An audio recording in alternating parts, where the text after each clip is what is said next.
Okay, this is the intro to part 2 of 4 parts from my interview with Ndugu Abasai, a journalist here in Nairobi. We're going deeper into the subject of cutting belly fat, the ways that we can go about it at all ages. Although my audience is primarily those that are seeking and reaching retirement and want to live with joy and vigor, all right? I want to make sure that all ages have an opportunity to also enjoy the basic principles because they apply to everyone, okay? Now, doesn't take the place of your doctor's advice, so, you got to deal with your doctor. So deal with your doctor. I talk about that as well in this 4-part series. Anyway, part 2 begins. All right, learn something. Give me your feedback and comments. Make sure that you subscribe to the channel and give it a like. Okay, much love. Let's do this. I am in the 3rd trimester of my life. I'm in semi-retirement. I'm an elder now, a young elder, still viable, but I'm a resource to you. Let's not profit off of it right now because then that will become my motive. And then it's not love that leads me, but the bottom line.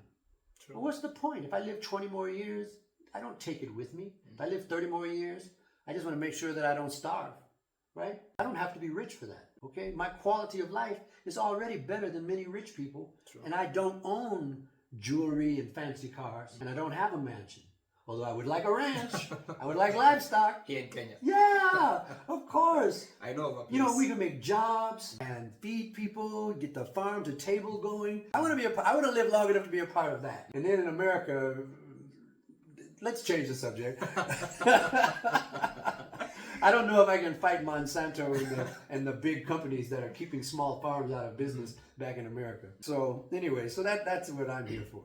Okay. No book coming. No book. At least in the near future. In the near future. Not in the plans. Okay. But digitally we can keep at this. Digitally we're going to help and share for quality of life of everyone. And then I'll try to reject offers to make profit because somewhere they're going to ask me to, how do the actors say, like Dave Chappelle, then they're going to make me put on a dress and then it won't be my comedy anymore. True.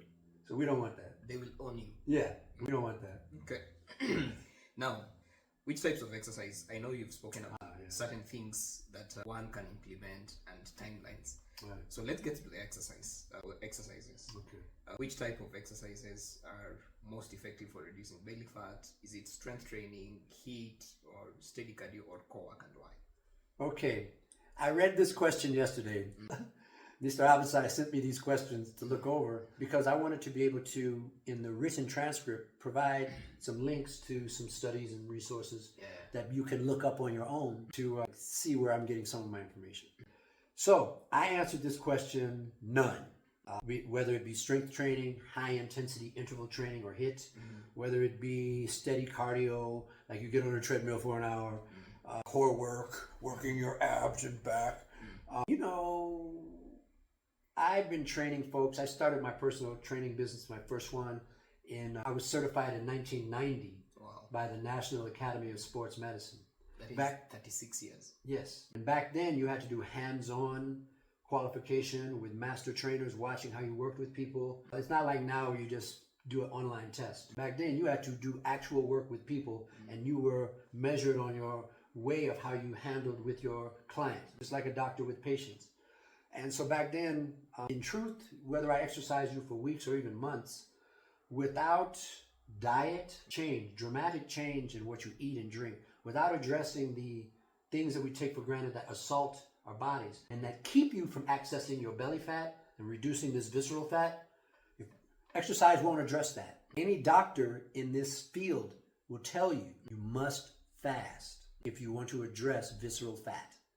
I can exercise the hell out of you. You'll have a big, excuse my language, you'll have a big hecking bicep, but we won't address your belly fat unless nightly your insulin is low enough where your body can metabolize and take that pressure off of your organs. Without reducing that inflammation and pressure on your body can't do its restorative processes. Exercise, those limited stresses are affecting different systems. They're not lowering your insulin over time by having a steady blood sugar that's really going to give you the long-term results of lowering belly fat. And besides, if you're carrying around this extra weight, how much HIIT training can you do? high intensity interval training, you would have an episode and we'd be calling the paramedics. I once led interval training classes. I did this in Dallas, working with a master trainer there, where people would come in that were already overweight, probably pre-diabetic or diabetic, and they tried to hang with the classes. And I was telling them, if you start to feel dizzy or ill, stop immediately. But they would want to keep up with the class, and then before you know it, they're dizzy, they're starting to sweat, they're going into shock. I'm calling the paramedic, I'm putting orange juice in them. I would keep that on the side in the fitness clubs for when amateurs came in thinking they can exercise this fat off in a month doing hard training. Okay, this is not the Biggest Loser TV show where they overtrain you and then cut calorie restriction dramatically. Don't trust any of that. If you look at those people that lost those dramatic weights and look at them a year later, they're fatter, they're sicker, because we never addressed the root cause and you never formed healthy habits that can last you a lifetime. We just put you in a boot camp, tortured you. You were miserable, sick the most of the time. You lost some weight on the scale, but it was nothing that you could continue in a lifetime with a pleasant, comfortable lifestyle where you're fit, happy, eating delicious foods, living with joy. You don't have that. It's not sustainable. It's not sustainable. So no, I do not recommend exercise. Although exercise is medicine. It is medicine. We must address your diet and your overall lifestyle and reduce the assaults on your glucose. Your high insulin must be addressed. And exercise is not the first lever I would pull to address that. They're all fine exercise regimens that you'll be able to enjoy even more once we address your insulin problem. That is going to disabuse such a large function or a large fraction of people who are trying to do this. Because for many people, this has always been the beginning, the genesis of them thinking they can lose belly fat and the tip hips. But now this knowledge is disabusing most of what people believe. Yes, we have to unlearn some of these misconceptions. Just like in the 80s where we promoted low-fat diets, now we understand that companies profited from that because they replaced the fat with sugar and salt, and because they were making hyper-palatable foods that were addictive. When fat causes satiety, which means you won't snack between meals. So they cut that out, gave you a bunch of sugar, and now you're constantly craving. Your insulin's high, and that's when the obesity epidemic began. We didn't know that it was going to cause all of this heart disease and dementia. No one could see that far down the road. Now we have to address this. So when you're young, let's say in your 20s, you can exercise off a lot of your fat. But that's because it hasn't gone so far down the road where your visceral fat has become a huge belly issue. You're still in your 20s. So your hormones are strong enough, you can exercise it off because it hasn't gone the ship hasn't gone that far off course. But that's still not the solution because you're still drinking beer on the weekends and eating mandazi, croissants, and muffins for breakfast without getting any protein in your first meal. You're not getting enough sleep in your 20s anyway because you're in your 20s. You have erratic sleep schedule, so your body is in a constant state of jet lag. You can get away with that, but by the time you're in your 30s, your organs are getting worn out and it no longer applies. So let's just start at any age with the habits that work. Okay. You see, you don't exercise off belly fat. You improve your lifestyle in all of these aspects. Moderate exercise and good sleep and recovery. A diet that focuses on high quality bioavailable protein, healthy fat, not inflammatory high omega-6 fat that they sell us so much, but healthy fat, which means some animal fats, guys. I know we'll deal with plant-based later. And cutting the carbohydrate part of that pie. Okay, cutting it down to take the pressure off of your organs so you can heal and get to a norm that's healthy. Okay. Super. Now, I want us to address a certain demography of people who are 35 and specifically women, though we can actually, of course, address men. So how important is muscle building in reducing belly fat for this demography? Okay, like I said, muscle building is important. Now we're dealing with women and these demographics. Let's start at, say, age 30, but we should go back to our Gen Zs as well. We want to do some strength training. It's mandatory in every decade of life. You should strength train. You should have your body doing difficult things, heavy weights, up to, say, RPE, rate of perceived exertion of 8, where you can only push out maybe 1 or 2 more reps.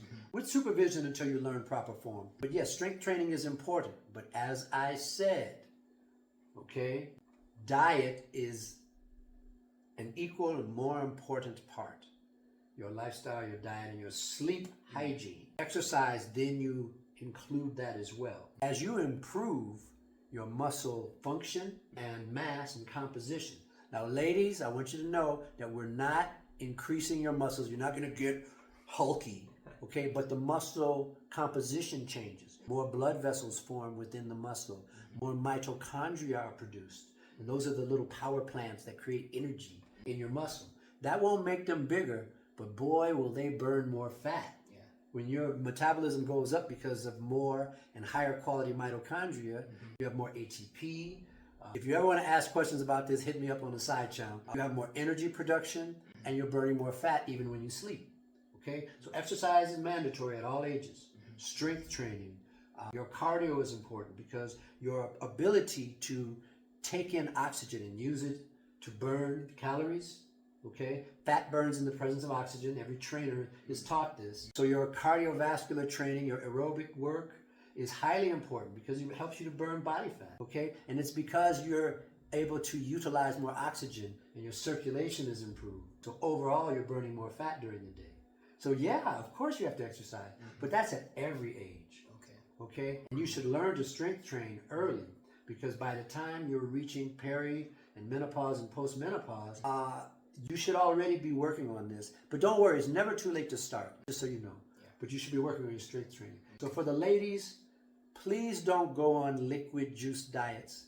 I beg you, because you're raising your insulin through drinking these juices. It's like drinking a soda.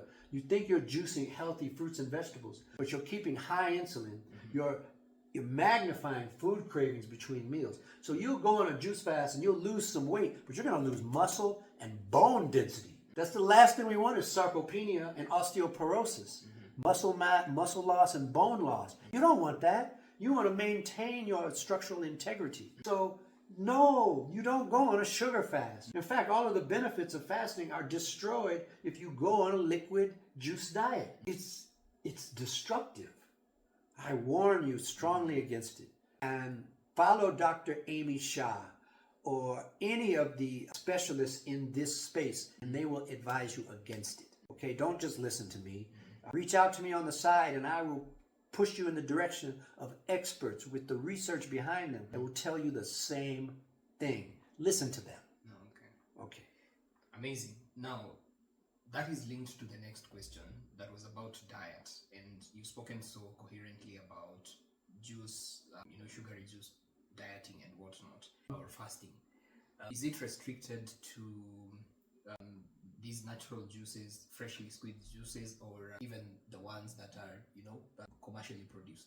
Yeah, I see what you're saying. Let us keep in mind that if you are taking some fresh, nutritious fruits and getting juice out of it, of course, marginally it will be better than drinking some soda loaded with chemicals and additives and added high fructose corn syrup or sucrose or other sugars. Of course, it will have slightly more vitamin content, but we're talking about insulin. So what you need to know is this: whether it is a Coca-Cola or if you put fruit in a juicer and liquefy it, when you drink them, your blood sugar shoots up and then insulin has to come to the rescue. In both cases, and it's that hyperinsulin, high insulin that is damaging you. Okay, this is what we have to lower: is the stress. You lower the insulin. So I would say, like many nutritionists will tell you, if you have some fruit, cut an apple in half. You can look it up and see how many calories and carbohydrates are in an apple. Cut it in half and cut some slices. Bite a slice or two. Maybe have a little fat with it, like some whole fat Greek yogurt, no sugar added, or a slice of mature aged cheese, maybe some aged cheddar that they have here in Limuru, here near Nairobi. Oh, this is to die for. Maybe have a little cheese with it. You'll see in Europe the French do this. Have a little fruit, a little cheese with it. The fat will slow down the absorption of the sugar. The fruit hasn't been juiced, so the sugar is locked inside the cellular structure, so it's going to slow the absorption. Now you're not raising your insulin in a spike like this, a vertical spike. Now it's a more gradual spike. So you're already doing less damage. You're assaulting your systems less. But you can tell yourself that this fresh squeezed juice is the cure, but I will tell you, fuck it. Oh, sorry, we're gonna edit that out. I would say, fine, drink a cola, drink a soda, and then take a vitamin then. If you want to play that game with your body's systems, because what you're doing to your hormones is the same assault. You're having an identical profile. No.